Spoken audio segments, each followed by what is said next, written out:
Isang malungkot na araw para sa industriya ng pelikulang Pilipino ang pagpanaw ng tinaguriang superstar na si Nora Aunor, isa sa pinakatinitingalang artista ng bansa. Sa kanyang pagpanaw, naiwan niya ang isang napakalaking pamana ng sining, musika at pag-ibig mula sa milyon-milyong tagahanga. Ang buong bayan ay nagluluksa sa pagkawala ng isang alamat na habambuhay na ituturing na tunay na hiyas ng kulturang Pilipino. Nagbigay ng kanyang natatanging kwento si Christy Fermin hinggil sa pagkakakilala niya kay Ate Guy at ang mga kwento ng kanilang pinagsamahan. May ikukwento po ako sa inyo. Una't huli ko pong ikukwento ito, mga kapatid.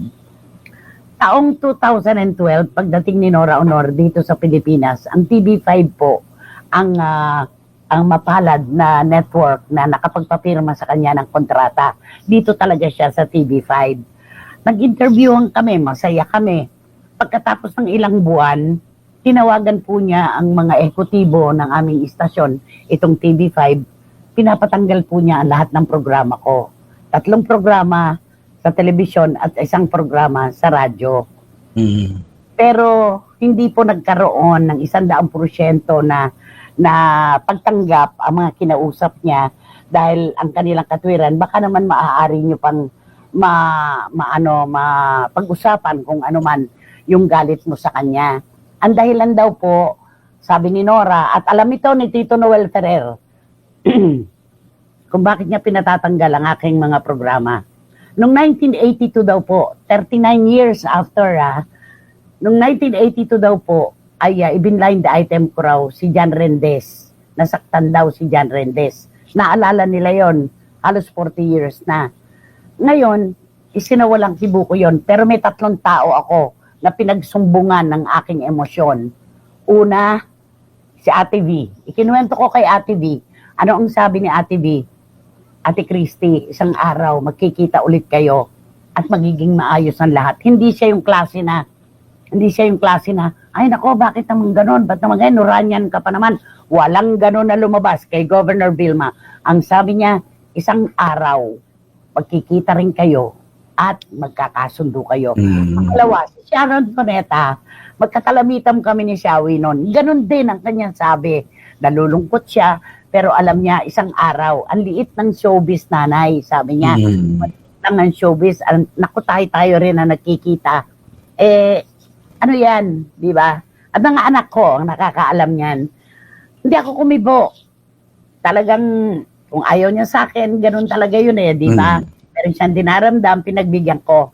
After 1 year, Romel, nagpapamakeup ako kay Maya Jones. Sa Broadway na kami noon, ang paparazzi. Pumasok si Tito Noel Ferrer. Nanay, may bisita ka, sabi niya. Paglingon ko, may nakita akong isang maliit na babae, nakaganon. Nakaganon siya. Sabi niya, Nanay, sorry. Kalimutan na natin yung nakaraan. Lahat ng mga sabi ko, patawarin mo ako. Ito lagi kong sinasabi ito. Si Nora Aunor po ay mayroong katangian at may-ari ng mga mata na siya na ang mali, parang ikaw pa ang magsosorry. Ganon kaamo ang mata. Ito lang, una, ako yung mga 100% superstar, marunong mangingi ng sorry. Marunong mangingi ng sorry. Sino ba naman ako? Nagaling sa isang baryo, nalalabing 7 bahay. Pagkatapos siya isang superstar, magsosorry sa isang tulad ko. Yon. Pangalawa, yung panghingi ng sorry, pagpapakumbaban loob, yun ang una. Pangalawa, yun talaga mahika ng kanyang mata. Grabe talaga. At magmula noon, naging okay na rin kami. Sa birthday niya ni MVP, ni Sir MVP, ayan, nagkukwentuhan pa kami. Bon, nasa iyo ba yung retrato na magkatabi pa kami ni Ate Guy na may hawak kaming cake? Ano yan pag nakikita na niya ako, lumalapit na siya, Nay, kumusta ka na? Nay? Ano na, walang nagbago, ganon.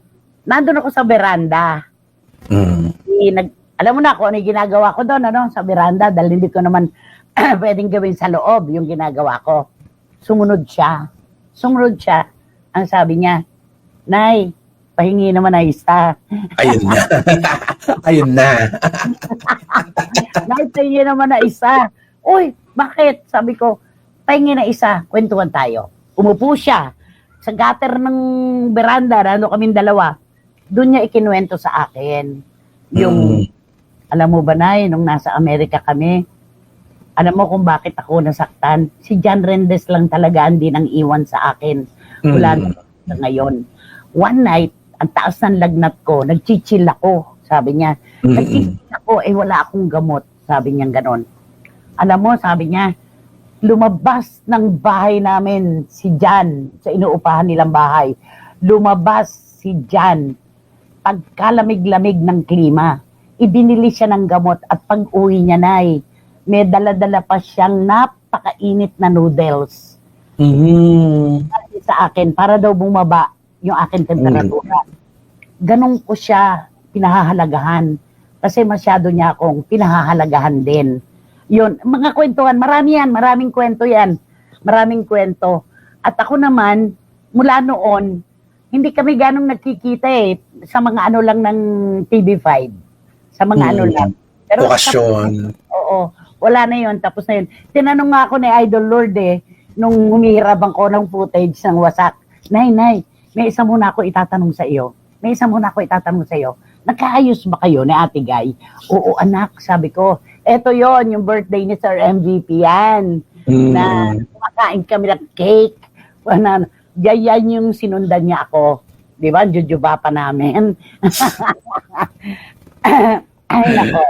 Sabi ko, naghingi siya ng sorry sa akin after 1 year. At yun itatago ko sa puso ko talaga yon na ang isang taong nasa pedestal, kahit hari at reyna, bumababa para manghingi ng paumanhin. Si Nora Honor yun. Kaya naman po, lahat sila, yung pagka makatao ni Ate Gay sa mga kasamahan at sa mga kakilala, sa mga fans, yun talaga ang bukang bibig lahat talaga nila ng mga nakausap ko, Nay. Talagang marami pong hindi nakakaalam kasi actually lahat hindi naman alam yung kwento na ito Si Tito Noel Ferreira, si Ate B at si Sharon ang nakakaalam niya at ang aking mga anak. Na talagang hiningi po niya talaga noon na matanggalan ako ng programa dito sa TV5. Kinausap po niya yung mga yung mga ehekutibo. Kaya sobra akong nagpapasalamat sa ating mga bossing dito sa proteksyon na binibigay nila sa kanilang mga kontratadong artista. At wala pong barilan talaga dito kahit sa materyales, wala talaga. Kaya salamat. Habang buhay kong tatanawin yan talaga. Hay nako, grabe. Yan ang aking kwento. Okay?